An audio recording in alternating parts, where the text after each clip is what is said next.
Hi everyone, I'm Andrea. Welcome to my first Facebook Live class about how to learn vocabulary in context. So before we start, I have to tell you that my internet connection is a little strange today. They are doing construction work outside of my house, so you can maybe hear some noise. And I don't know what they're doing out there, but if you have trouble with the connection, I apologize. Unfortunately, I can't do much about it. So anyway, I would like to introduce myself first before I begin teaching so that you can know me a little bit. I'm Andrea, and originally I'm from New York. So I'm an American, although my mother is from Cuba. So I speak Spanish too. I learned to speak Spanish. Excuse me. So originally I'm from New York, but I have lived in lots of places. I've lived in San Francisco, in Boston, in Barcelona, in New York City, and in Miami. So I've been all around. And my favorite place, people usually ask me what my favorite place was to live, and I have to say always Barcelona. I'm from New York, I love New York, but Barcelona is by far my favorite place to live. So today, this class that I'm going to teach for you is about learning vocabulary in context. And you can see I have all the information here behind me. And these are 6 ways, and they are not the only ways to learn vocabulary in context, but they are 6 really good ways because they're kind of easy to remember. And the idea is that you can use these different ways to look at a word in a sentence that you've never seen before, and it can give you an idea more or less of what the word means. Maybe you can't figure out or you can't understand the word exactly, that's okay. The idea is to get at least a general understanding of what the word means, okay? This can be used for reading, and it's actually better to start with reading because you can look at the sentence, you can take your time, you can think about it, and hopefully you can try and understand what the word means. As you progress and as you become more comfortable with this, you can try to use it with listening. And that's harder, of course, because you don't have as much time to think and to analyze, but it works the same way because reading and listening are both what we call receptive skills. So when you are listening or when you're reading, you're receiving the English, right? You're not producing it, you're receiving it. So for these 2 receptive skills, reading and listening, you can use this technique, okay? And also, it does not matter what level you are. So if you're a beginner, that's okay.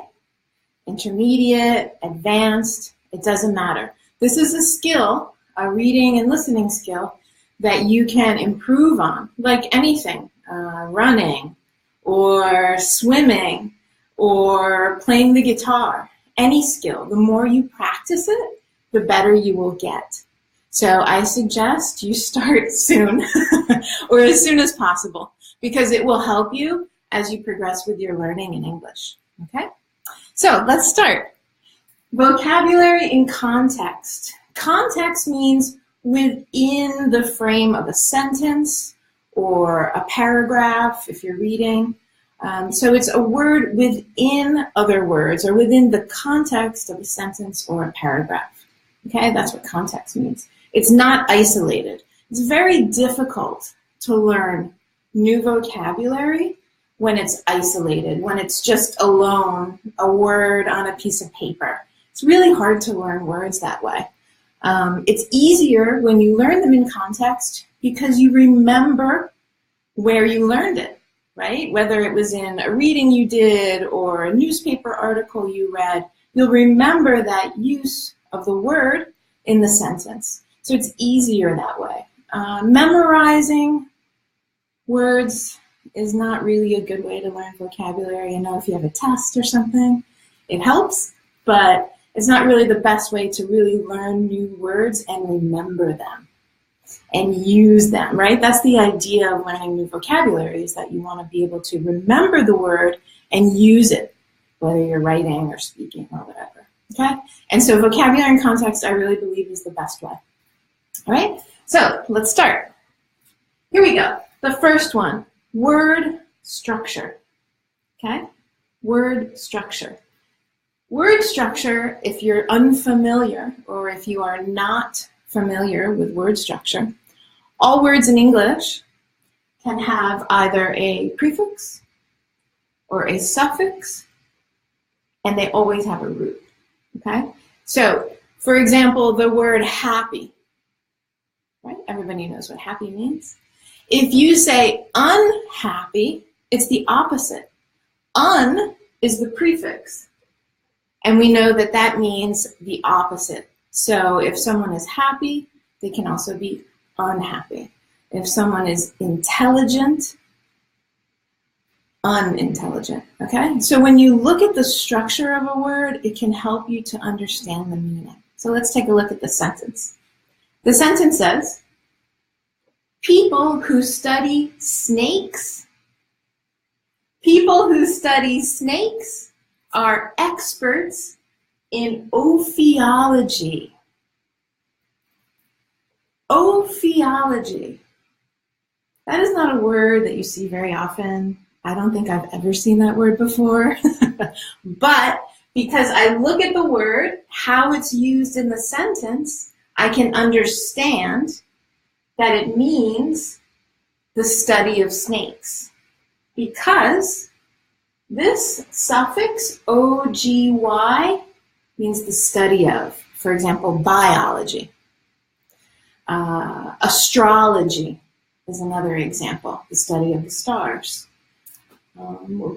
Numerology is the study of numbers, right? So anything that ends in OGY is the study of. So people who study snakes are experts in ophiology. So you know that this means the study of snakes, okay?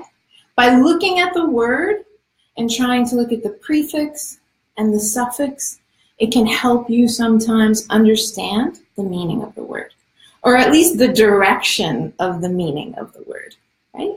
Okay, let's look at number 2. Contrast.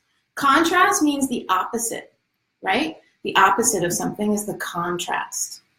So, unlike mammals, snakes lay their eggs outside of their bodies, okay? Again, unlike mammals, snakes lay their eggs outside of their bodies. Okay, so if we're looking at this word mammals, what's that, right? Well, it's the opposite of this, because unlike is the opposite of like, right? We just talked about happy and unhappy. So like, the opposite of like, is unlike or different, right? So the contrast is snakes lay their eggs outside of their bodies. Human beings, we don't do that. We don't lay our eggs outside of our bodies. Cats don't do that, dogs, right? So those animals are called mammals. We're mammals. And that's how you can understand the meaning of this word, because of unlike, the contrast. It means the opposite of, okay? So this is a really good example of the context of the sentence. And unlike telling you this is the opposite, okay? So those are good words to look for. Next one, number 3, logic. Logic. Does anyone know what logic is? Logic is just basic intelligence. Something that's really obvious. It's logical. It makes sense, okay? So logic is to come to a conclusion about something, to understand something, because it's really obvious, all right? So logic is another way to understand a new word in context. For example, snakes are constantly aware of predators who might eat them or their eggs. Okay? Snakes are constantly aware of predators who might eat them or their eggs. Okay, so let's think about it. Imagine a snake. I don't like snakes, but imagine a snake, right? And they are kind of out in the open looking for food, right? And very easily, another animal could come and eat that snake. It makes sense, right? It's obvious. It's logical. So you can understand from this sentence that a predator is probably another animal who wants to eat the snake, right?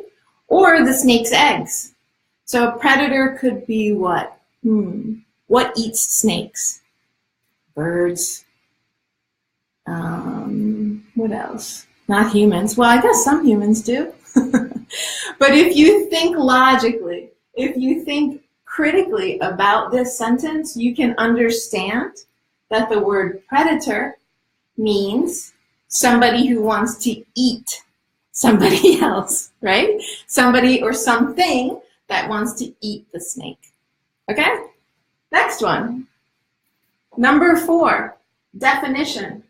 Sometimes, if you're lucky, the definition of the word will be in the sentence for you. So if you can find it, good job. For example, all snakes are carnivorous. Yeah, that's a long word. Carnivorous. All snakes are carnivorous. So none of them eat plants. Okay, so think of a person who does eat plants, right? Only plants. That's a vegetarian. A person or an animal that only eats plants is a vegetarian. This is the opposite. It tells you in the sentence what carnivorous means. Carnivorous means only eats meat. So it's the opposite, okay?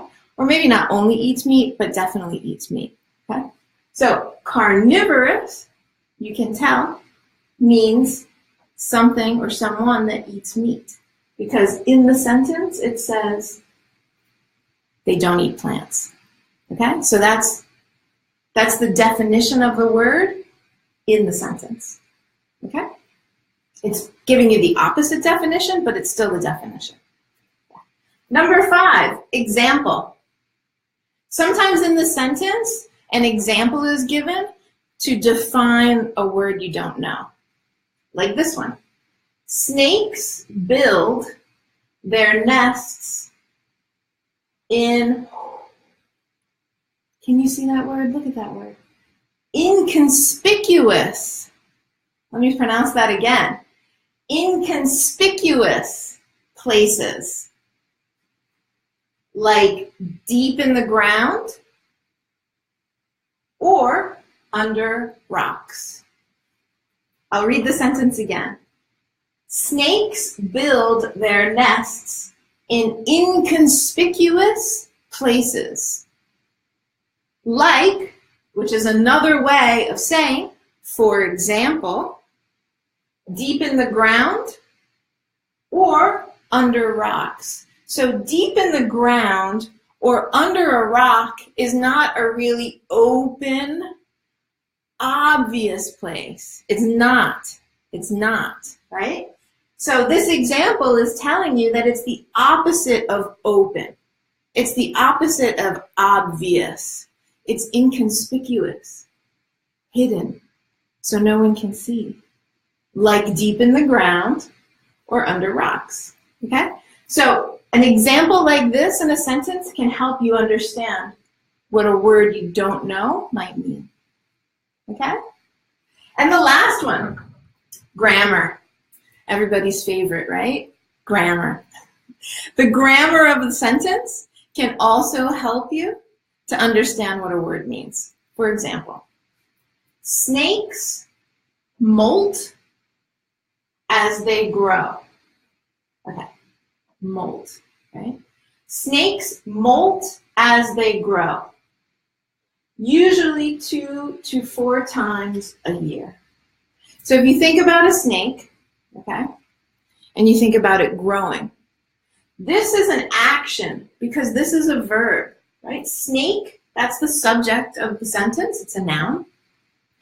And molt is the verb, and this is the present, right? The present simple. Because it's something that they do every single year as they grow, right? A habit or a routine. Present simple, correct? Yes.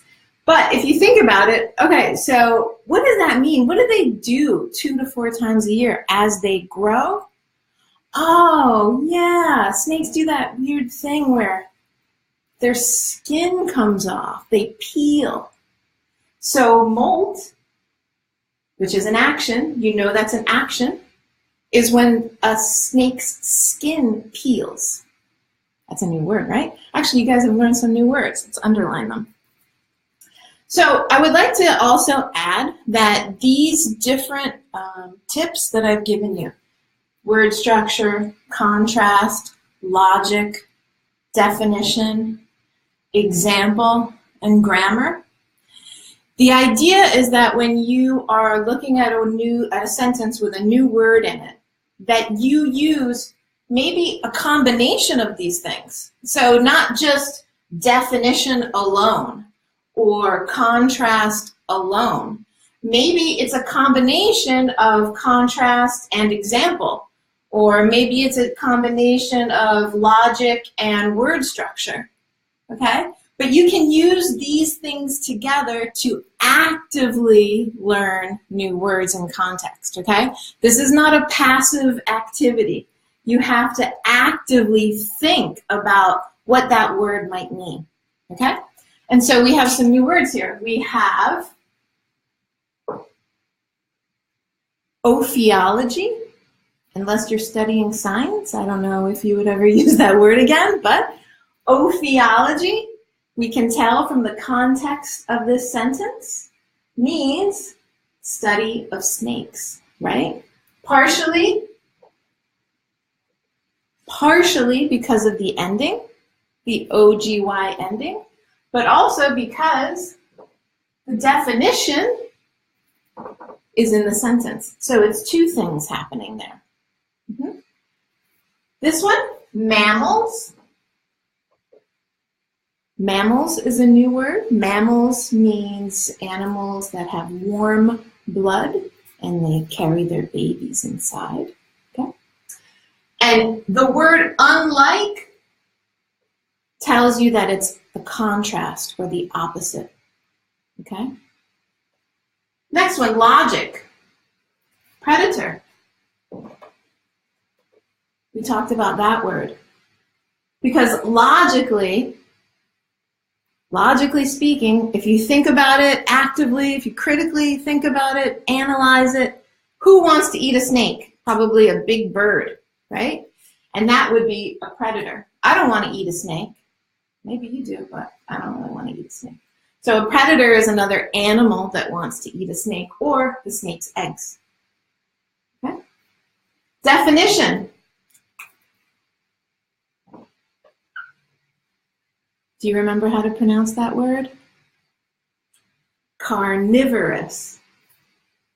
It has 4 syllables. Carnivorous. And the accent is carnivorous. Carnivorous. Okay? Carnivorous means a person or an animal that eats meat. How do we know that? Because in the sentence, the definition is given to us. It's the opposite definition, but it's still the definition. None of them eat plants. You could also use logic to understand that word, right? It's not just the definition. It's also logic. It's also contrast. Example. Ooh, here's another difficult pronunciation. Do you remember? Inconspicuous. That has 5 syllables, okay? Inconspicuous. Inconspicuous. Inconspicuous, okay? And inconspicuous, we can tell from the example that the sentence gives that it is not a place that is really obvious and open. Inconspicuous means hidden or not obvious, okay? So again, that could be considered contrast, also logic, but also the example that they give helps you come to that conclusion, okay, if you think about it critically. Yeah? And the last one, grammar. Molt. If you use this, if you are currently taking English class and you use this, somehow your teacher will be very impressed because this is not a common word. But it's a word we all know, but it's not very common. And it means, as the grammar tells us, it's something, because it's the present simple, it's a habit, something that happens all the time, right? Continue an activity that happens all the time. And it's a verb. This is a verb because this is the subject of the sentence and this is the verb. So we know that this is an action that the snakes do that is specific to snakes and birds, actually, where their skin comes off. Yeah, I'm sure you've seen pictures of that. Their skin comes off 2 to 4 times a year. So molt, you can tell because of how it's used in the sentence what it means, okay? Also, you can use, some logic there. If you imagine what a snake looks like and what it might do as it grows, obviously, right? The skin comes off, it molts, okay? So again, I would like to remind you that this can be used for reading, especially if you're beginning to learn English and you're not so sure of yourself, maybe not so confident. This is a really good way to learn new vocabulary by taking your time. Yeah, but as you progress, especially if you're interested in taking TOEFL, IELTS, FIRST, Cambridge Advanced, even proficiency, this is a really good tool. You're under the clock, I know, because you have a certain amount of time, but this is a really good tool to use for those tests as well because it can help you to understand new words. As you progress, you can use this for listening. It's a little bit harder because you can't see the words. You can only hear them. So it's a little bit more difficult, but it's still possible. How do I know that? I know that because when I lived in Barcelona, which I told you before, Barcelona is my favorite place, my home away from home. When I moved there, my Spanish was like intermediate, high intermediate, maybe. So I felt pretty good. Then I got to Spain and I couldn't understand anybody. So I know what that feels like. I know what it's like, how frustrating it can be. That you want to communicate, but you don't have the words, or you want to be a part of the conversation, but it's moving too fast. So I practiced this a lot when I first moved to Spain with reading, and as my vocabulary grew, I was able to take these skills, like I said before, it's a skill like anything else, right? Swimming or running or playing the guitar. As this skill improved, I was able to expand out and use it more in listening and in conversations, okay? Does anybody, sorry, I have to put my glasses on because I can't read. Does anyone have any questions about any of these examples that I've given you? Let me take a look.